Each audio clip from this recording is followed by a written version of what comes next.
Let's taste Black Widow Cider by Original Sin. Welcome to the tasting room where we drink adult beverages and judge them. I'm Brian. I'm Derica. And today we have a red cider. How cool is that? Now, you've had this before. I've had this many times, and this is why I'm like, we totally need to taste this in the tasting room. So it's fresh pressed New York apples, blackberries, champagne yeast, and sulfites to protect flavor. So, see, commercial, they kind of have to do sulfites. They really do. I mean, there's a natural amount of sulfites in every brew, even if you make it yourself and you don't add any. But sulfites help to preserve it long term. This is 6% ABV, the last cider you'll ever love. Yeah, they really pumped up the whole Black Widow theme on this, which makes me happy because, that's my thing. It's my jam. Okay. The artwork is beautiful on the can, but that's not what we're here to talk about. We're here to talk about what's inside the can. It is absolutely beautiful, which is now inside our glasses. I would call that ruby red. Ruby. Yep. I was going to say garnet initially, but it's more red than pink. Yeah. So it's ruby. Yeah. Works for me. Cheers. I'm not drinking it yet. You got to smell it first. We have a set of methodologies that we do, and we change them every time, but, it smells like raspberry. That smells really nice. I'm at a disadvantage today. It's been super windy, and my allergies are just off the rails. So. I think I'm getting a head cold, so there. I think we're almost even. It smells like raspberry to me, though, very strongly.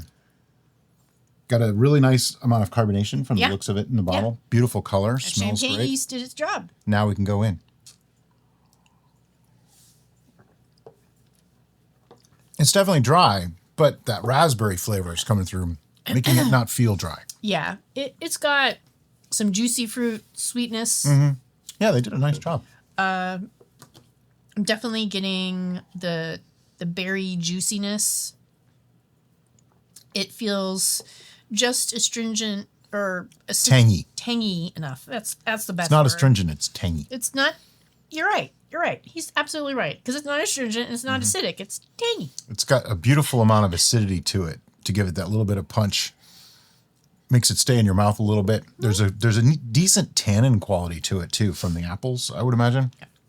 Not tasting a lot of apple though. That's one thing I don't really get. I get a little bit of apple on the back, but it comes across more as just juicy berry.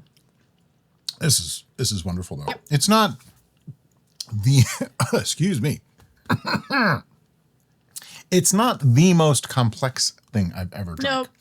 It's kind of like two notes. You get the carbonation adds a nice texture, which is not something I usually talk about in beverages, but it has a texture. Mm-hmm.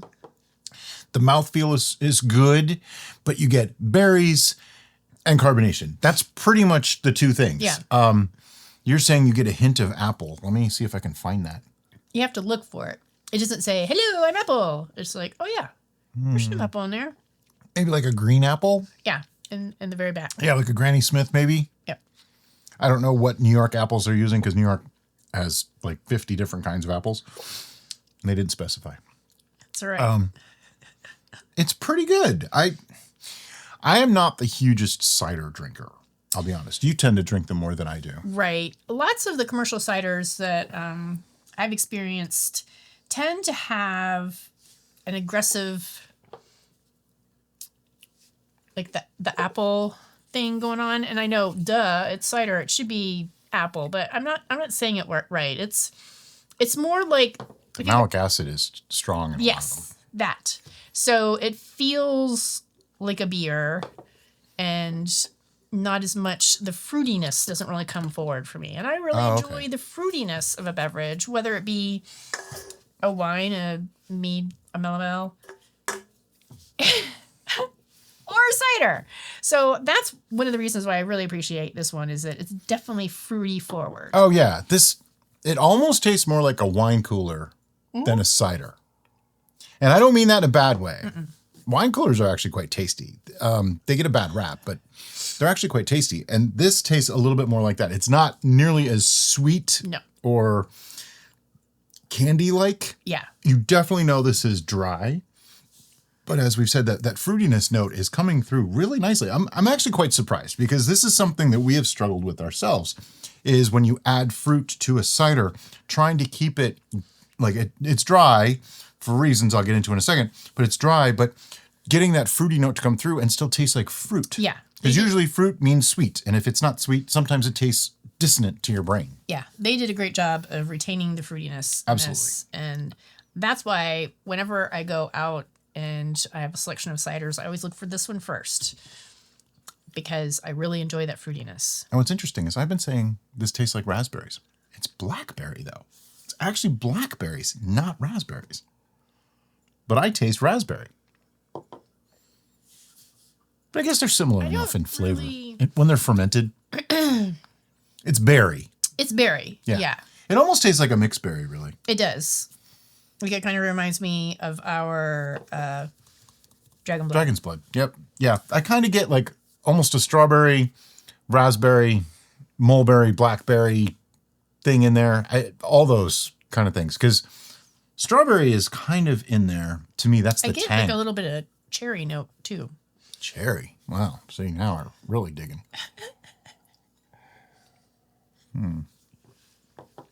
Maybe a little. I think it's just generic berry. It's the easiest way to say it.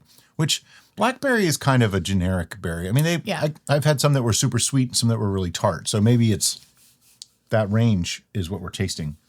I think another reason why I really appreciate this one is it reminds me of my favorite beer. Oh, which the is Framboise. The Framboise Limbic by Lindemann. Yeah. But this one in particular, I think you ordered this one at the Wheelhouse, right? We used to go there after weddings. I would get it at Engine Number 9. Yep, these are places that we would go like after weddings or for like, burgers and fries. Sure. They always had craft beers and ciders, upscale diner thing. Yeah. It's a weird combo. We have a lot of them here in our area. But they normally have the Original Sin's Black Widow cider. If they do, that's what I'm drinking. I almost always got the darkest beer they had. I wouldn't really order. I think I ordered a cider once, many, many years ago. Wasn't a huge fan. One of the things that I don't get off of this beverage, which is probably a bad thing, is I don't get a sensation of alcohol at all. No. I know it's got alcohol just because of the type of flavorings that are in it, like the flavors that I'm getting. But like my experience is more of a soda. Yeah, this could almost be non-alcoholic and you wouldn't know it. You could, like, how much is it? 6%. Yeah, that's what it's reasonable. It's reasonable. By the way, the reason why making this dry is easier is because if you make it sweet and then you try to carbonate, unless you can carb, like use forced CO2, you have to find a way to stabilize it to keep it sweet. And I don't believe they did. I don't think they stabilized this. I think this was dry. They carbonated. They probably used forced carbonation and they added the sulfites before they carbonated just to preserve it on the shelf. It's not unusual. Yeah. I mean, it's interesting how pretty simple stuff.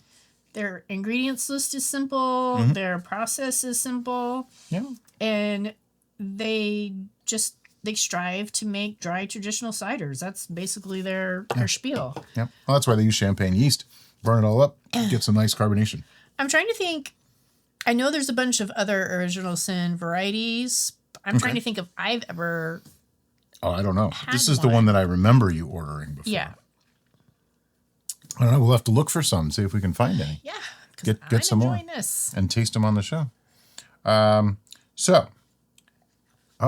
This is naturally carbonated. Look at the bottom of your glass. I got little specks of little yeasty beasty little lees in there. Just tiny little bits, but yeah, nothing offensive. That definitely says that this is naturally carbonated, which is even further proof that they're not using stabilizers because they couldn't naturally carbonate. Yeah, they're just little bits. There's nothing really enough that you can have it. There's hardly anything in there. I think you're seeing stuff. It's there. I just don't want to drink it. I have an issue with specks and stuff. Every last drop, fine by me. Yeah. Jungle Brew in the Army ruined me. Right. But anyway, so we need to talk about numbers.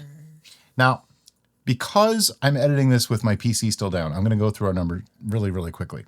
This is a commercial brew, so we try to be kind. If it was going to be a horrible review, you probably wouldn't even see it. But anyway, 1 through 4 means not for me, probably wouldn't drink it, just not something I would ever get again. 4-ish to like 7-ish is pretty good. I would drink this. I would buy it again. I would try it again. If someone gave me a glass of it, I might even go for a second one. Above 7 is into the exceptional category. These are the ones that are great. These are the ones that you go, yeah, I remember that. I want more. All the way to 11, which is the penultimate number. According to our scoring system, it's not really the biggest number ever, but you know what I mean. And it takes a lot to get an 11, especially for me. I just feel like it has to be absolutely perfect. Nothing can possibly be a flaw in any way for it to be an 11. Are you ready? I'm ready. 1, 2, 3, 9.5. Wow. I'm shocked you went 8. I thought you were going for 10. I'm a layers girl. I really enjoy complexity and different notes, whether they be flavor, textural, all those things. Okay. And anything I consume.